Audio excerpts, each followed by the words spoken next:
Hey everybody, this is Alex Merced from alexmercedcoder.com, and what I want to do today was do a React router masterclass. So the point of this class is to just explain sort of all the nooks and crannies of how React router works so that we can get the most use out of it, because it's one of the more fun things to use in React. So first let's just spin up a new React project. So npx create React app, and we will say router practice. So that'll generate a new React app, so we can see that's doing the thing. And so we got the new folder, router practice, over here. So I'm going to open that up. You can see it as it gets built out. There's all the things. It's doing the thing. Okay. Just have to wait for it to install, so that way we can then install. Good, it's done. So now I will cd into router practice. And now that I am here, what I want to do is install router. So I'm going to do npm install react router DOM. I always forget if I only need React router DOM or do I need to install both, but to be safe, I always install both React router and React router DOM. So I install those. And we're good. We're off to the races. So let's start our development server. npm start. Okie dokie.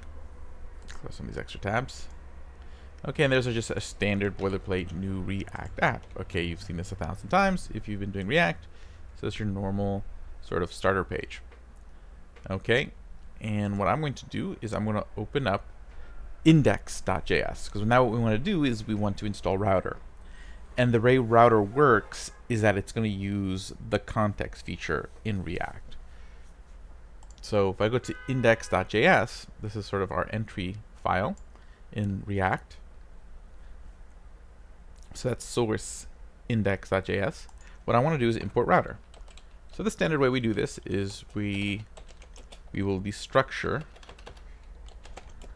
router from there, and really what we want to destructure out of there is browser router. That's the name of the component that provides all the router data to your app. But we don't want to call it browser router because it's not very intuitive. So we do as, so we can rename it, and we say as router. Okay, and we're importing it from React router DOM. React router DOM. Okay, so we're importing browser router from React router DOM.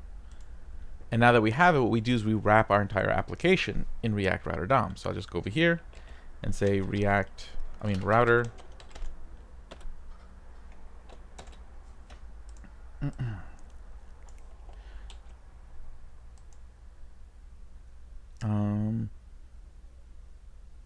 Let me think about this. Actually, kind of, well, don't want to do it that way. Let's do it this way, and you'll see why. What I'm going to do is I'm just going to stick router right here.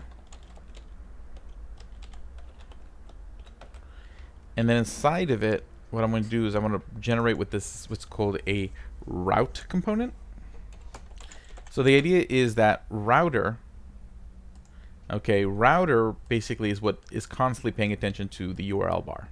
So it's constantly paying attention for changes here to the URL bar, and then routes define things that'll show up depending on what the URL bar says. Now, what I'd like to do is create a route here, and then we can say that basically says that's the path is slash. And here's the thing: every URL is going to match with slash. That's a given. So in that case, I can just say, hey, arrow the component equals app. So it just renders the component off the get-go. It's going to render app that way. But the beauty of doing it this, and it's going to refresh itself in a second, or the server will just be dead. Okay. So restart the server. Okay, the beauty of this is that now app is being generated by a route. And when you generate a route this way, so this is basically saying when the URL is slash, which is just the plain old URL, or really literally any URL, because every URL starts with like slash and then something else, it's going to generate the app component. But now that it's a route, it gets passed some extra data. So if I go open up my React Dev Tools and go to components right here, and now you see here, so we have browser router, which inside of it has the router. Okay, inside the router, it's grabbing the router provider. That's the thing that's actually getting information. So you see here, it's keeping track of all this information, such as the history. Okay, in the history, we keep track of things. Right now, the only thing I really care about here is push. We'll talk about that later. Location, that's the URL currently. So you see here right now, the path name is currently slash. That's because it's a slash there. Okay, other than that, it's currently nothing else. Then there's this match information. So it basically has all this information. This is what the provider from routers providing. Now, all the components that come with the router library, which is route, switch, and link, they may or may not be listening to that provider. So you can see there's the router consumer. This is the context pattern, where you have a thing that's monitoring changes in state, and then another thing that receives those changes in state. Okay, so we see that. I'm not sure where we have the extra provider here, but not worrying about it. And then here's app. Okay, and you see now app is receiving all these things too. It's receiving all these things which are referred to as the router props. Okay, and that's good. Okay, because we can use this. Okay, because sometimes you need to pass it as props to other components, and this is just, it's nice to have that inside of app sometimes. Okay, so that's kind of set up in a nice to use way. So now let's show how this works. Okay, so I'm going to go to app.js. I'm going to clean out the div. Empty this out. Okay, and then I am going to import our libraries. So import route, link, and switch. These are the three other things that this comes with. Okie dokie. Import route, link, and switch, and import from React router down. Okay. The server died at some point there again.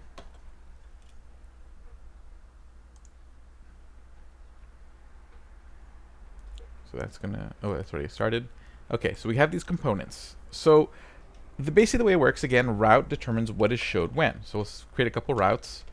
And there's three ways you can write routes. You saw one way, where what I did is I just passed the component under this component prop. And that's fine. Another way I can do it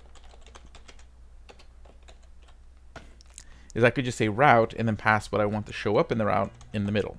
So h1 hello world. Okay, and then I can just say path equals slash. Okay, refresh that. And see, hello world shows up because the path currently says slash. And I can do a few routes like this. So I will do a route, and then we'll say path cheese, path equals slash cheese. You can tell I just woke up. Okay. This will be equal slash cheese. And then here, what we'll do is we'll say h1 Gouda. And I'll just copy this one more time and say bread or rye, and this will be slash bread. Okay, so notice we don't see the h1 Gouda and we don't see the h1 rye because the URL does not say slash cheese to slash bread. So how do you change the URL? Because watch this. If I try to do this, if I try to create a button, so I do an a tag, a href equals, slash cheese, and then wrap a button in there and just say cheese. There's the button, but if I click on it, see, it changes the URL. In this case, it did work because React will pick up on it, but it won't always do that. It'll break because there's no route. Like, basically what it's doing is actually making a request to a server. And in this case, since you have a dev server from React, it'll pick up on this and it'll work, but not in production. Like, it'll just throw an error because there's no actual route. There's no server-side route of /cheese to request. Okay, so if you deploy this to Netlify or etc. So the solution is instead of using this h1 tag, you use what's called a link component. So that's why we imported that link component. And instead of href, you say to. So you're saying, hey, this is a link to /cheese. So now if I go back to the main page and see Gouda appears. But notice hello world does not disappear. Okay, hello world does not disappear because notice the routes are just freestanding. So if this still technically matches all URLs because every URL starts with a /. So that's going to show up regardless. Okay, it's always going to show up. So in that case, if I don't want it to show up when this route is active, what I should do is wrap these in a switch, because what a switch does, it says only one route inside of the switch can show up at a time. So I hit Control X, I wrap this in a switch, okay, and it works. See, now I only see one. Problem is, I'm at /cheese, and I don't see the cheese route. And the reason is the switch only allows one to be rendered, so whichever the first one that matches shows up. And guess what? This is the first one that matches, so only that one shows up. So really what I want to do is make sure that this only shows up when the route is exactly just a /, when it's literally nothing. It's just a /. So what you want to do is then say, hey, this one should only match exact path. And again, some people get the impulse to start doing exact path on everything. Don't. I generally will only use exact path if you have to, okay, because it can cause sort of other unintended consequences where certain routes, especially dynamic routes, won't render when you expect them to. So make sure you only use exact. Usually the only time I ever really use exact is on this particular route. So that way cheese will show up. But now there's no way for me to go back. So let me make a few more buttons. So I'll say, okay, this one will link to bread. Okay. And this one, and then I'll make another button here. Again, this is going to link to bread. And then this will go back to /. And this will go back home. So this way it's kind of like a little bit of a cycle. So now that I'm on Gouda, I click on bread. Takes me to rye. And then see this, so it's rendering this component now because the URL is /bread. And notice that when I click on the link, the URL changes. Then I click on home, takes me home. And I can just kind of keep doing this. So now looking at that, you can actually kind of create a pseudo carousel using router. Probably not the best way to create a carousel, but not a bad way to create a carousel either, depending on how you do it. But that's an interesting thought. Okay. Cool. So that's neat. Okay, so that is essentially how router works. But there's some other cool features you can do.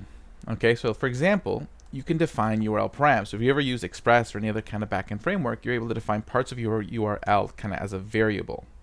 So for example, let's say here, we are going to create a param called type. So that means this part of the URL is a variable. It could be anything. And what we're going to do is instead of saying Gouda, I want to make use of that. So the way I would the way that shows up is that inside your props, because remember I made sure that app has those router props. So I actually have to make sure that app is receiving props. So props, because we're still in the app component. I could render other components. It doesn't have to be like this, where I'm just rendering like stuff in here. This is just an example. I could render another component. which would be fine. But right now I have it in app, so it's fine. Okay.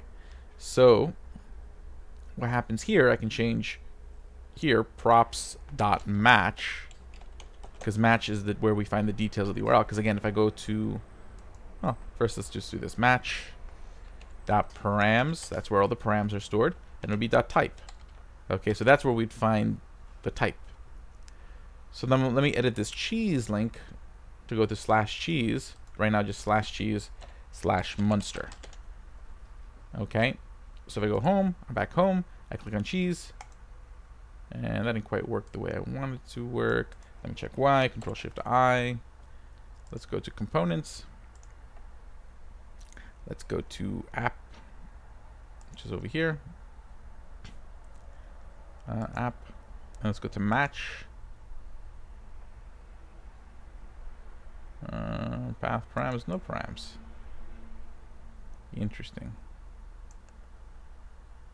Type, not route, path, type. Link to cheese/Munster.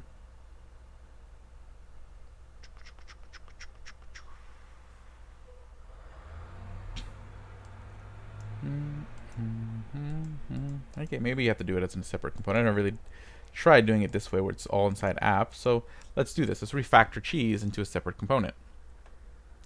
So here's how I would do this. Normally you have like a folder called components where you put all your components. Okay, what I'm going to do is create a folder called pages. Usually I put my routes in a folder called pages. So that's where all, because my routes work more like separate pages on a website versus components, which are more like pieces of that website. So I go to new folder, I make a folder called pages, and let's create a component called cheese. New file, cheese.js. Okay, so const cheese, again, every component is just a function, props. Okay, and we're just going to say it returns h1 props dot match dot params dot type. Okay, and then I'm going to export the component, export default cheese. Okay, notice I didn't import React because with React 17 and going forward, unless you're using hooks like useState or useEffect, there's no need to actually import React anymore, which is super cool. That's if you have the new Babel the new Babel plugin configured, which Create React app does out of the gate. I'll have to go back and examine that later on for all my templates. So probably if you're using one of my templates, which I have upgraded to React 17, but I don't think I've upgraded necessarily the Babel plugin. It still is using the newest version of the old one, which means you still need to import React for those. So that's the difference. It's like there's a different Babel plugin that got released with React 17, and that's kind of there to prepare for changes they plan on making for React 18, 19, etc. Cool. Okay. So I have this component. I go back to app. I'm going to import this component. Import cheese from /pages/cheese. Okay. So what I'm going to do is I'm going to replace, and actually I want this, well, I'll come back to that. Cool. I'm going to say, and then here we'll say cheese.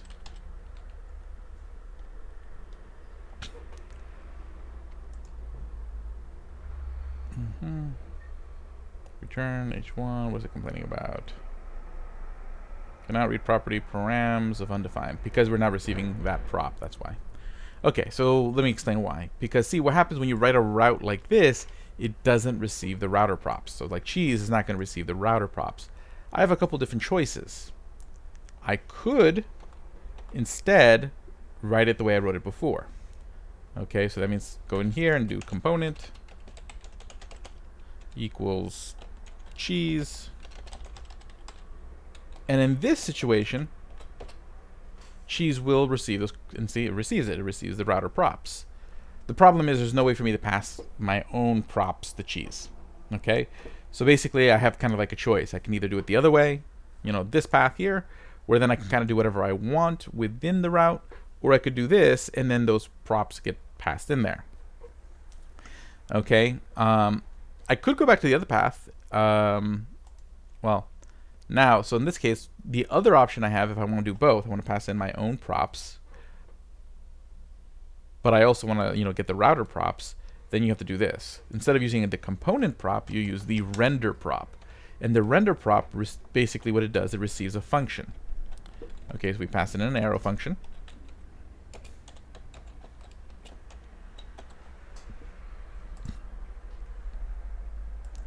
And what's going to happen is that this arrow function says, okay, this route will render whatever this function returns. Now this function needs to receive, and it's essentially a component, okay? But basically, it's going to receive the router props. So generally, we'll pass in the router props here. Okay, we pass in the router props because this function will receive the router props, and then we're going to say, hey, we want to return cheese with all the router props. So what we'll do is we'll do this dot dot dot router props.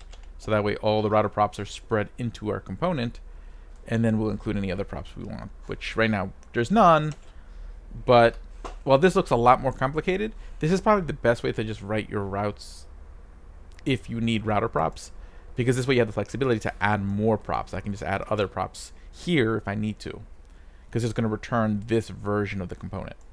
So now see, it's working again. Okay, and now if I want to add like something else, like let's say I go back here and I want to add another prop, we'll say props dot we. Okay. Okay, right now it's undefined, but now if I go back over here to app.js, I can add we, well, how many e's is it? 1, 2, 3, okay. We equals hello. And see, it says Munster hello. Because see, I'm able to pass it the router props, so it gets the param match Munster, that variable we're defining in the URL here. Because again, that's in this type variable. And we access that using props.match.params.type. Because again, we can go back to, like, I can go back here, go down to the cheese component, and I can see, like, there's the match prop.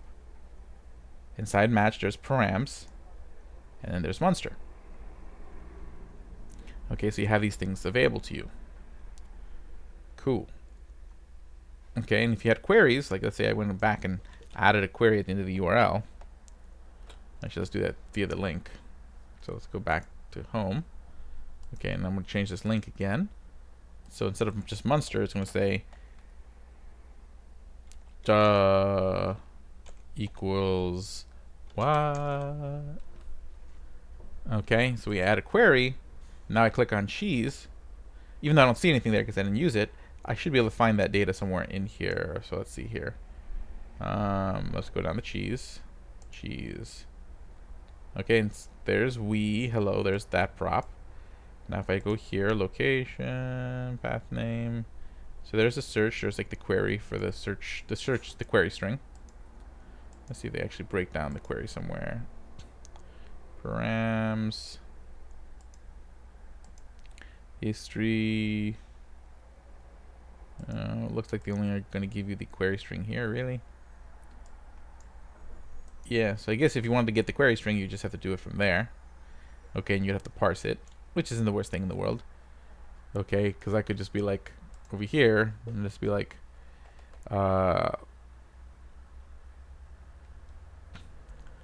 parsed string. And the way you query. Okay, I've done this logic before. It's gonna look a little contrived, but follow me here. Okay, so basically it would be props.location.search. That's the query string. Then basically what we want to do is we want to split it. Okay. Based on the question mark, because we want to get rid of that question mark. But technically the first thing will be nothing, and then like let's actually just keep console logging so we can see how this evolves. So right now I'm splitting it based on the question mark, and that's what we get. Query. Okay, so if I go back to my console now, see, I get this. I get the first thing is an empty string and then what, but then I want to split one again, so I'll take the second item in that array, split it based on the equal sign. Okay, and now I should see I get what, and then, well, then I would sort of map it, do a map and turn it into like a thing, but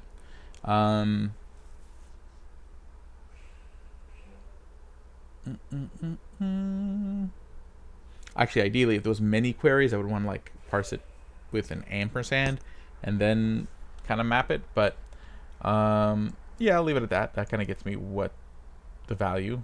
So then we'll just say, hey, give me the thing in the second spot, and see now I have what in a separate variable.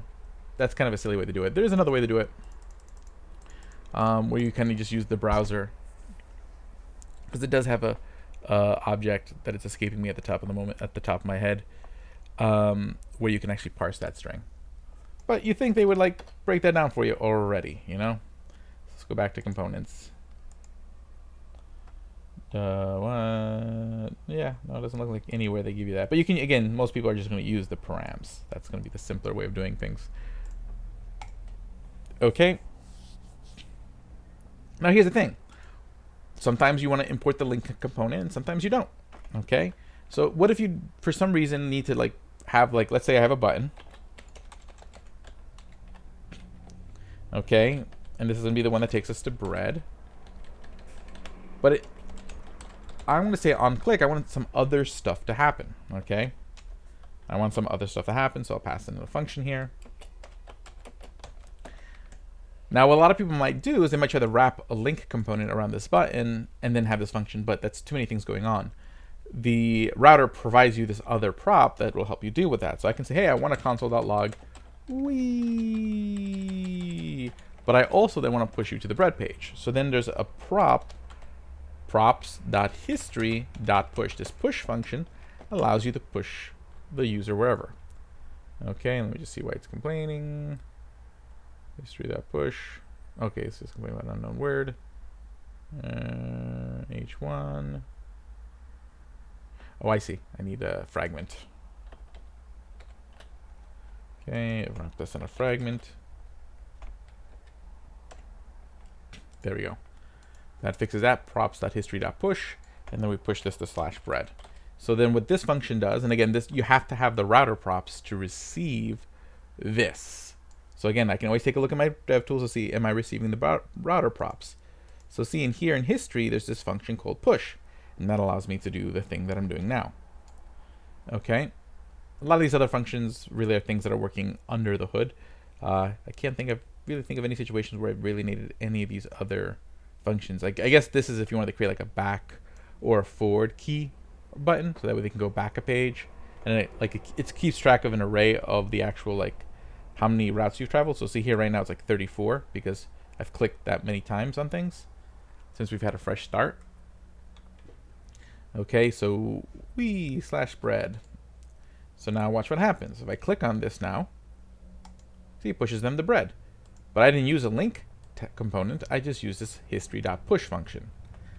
Okay, so yeah. So you can create some pretty interesting things. And again, you can have as many routes anywhere you want. And again, whenever you only want one route showing up at a time, you just use switch. And there's a lot of creative ways to use this. You could theoretically have multiple routers. I've never really seen a good use case for that, but you could do literally whatever you want. There's all sorts of, non-standard patterns you could be doing. But yeah, main thing is routes define what shows up. So basically it'll say based on the path, it'll show up whatever's in here, or whatever the render prop provides, or whatever the component prop provides, depending on how you decide to write your routes. The link component allows you to create like links, kind of like you replace your A tags with those. The switch allows you to define a bundle of routes where only one shows up at a time. Okay, and then back in our index.js, the router component is what basically powers this whole thing. Okay, so it's those four components. That's literally like all router is. But you get a handle on those, you practice with those, you get pretty comfortable with this, and you can do some pretty cool stuff. But yeah, so my name is Alex Merced from alexmercedcoder.com. Hopefully this gave you a pretty good variety of the different things that Router can do. And again, these ideas pretty much extend to pretty much all the different client-side routers for the different libraries, whether you're using Angular, Svelte, Vue. They all kind of work the same way. The syntax can be a little bit different from library to library because the libraries are different, but the principles are the same. My name is Alex Merced from alexmercedcoder.com. Have a great day and enjoy. And make sure to join the Slack and the Discord community by going to devnursery.com and subscribe to this YouTube channel and my podcast, WebDev 101.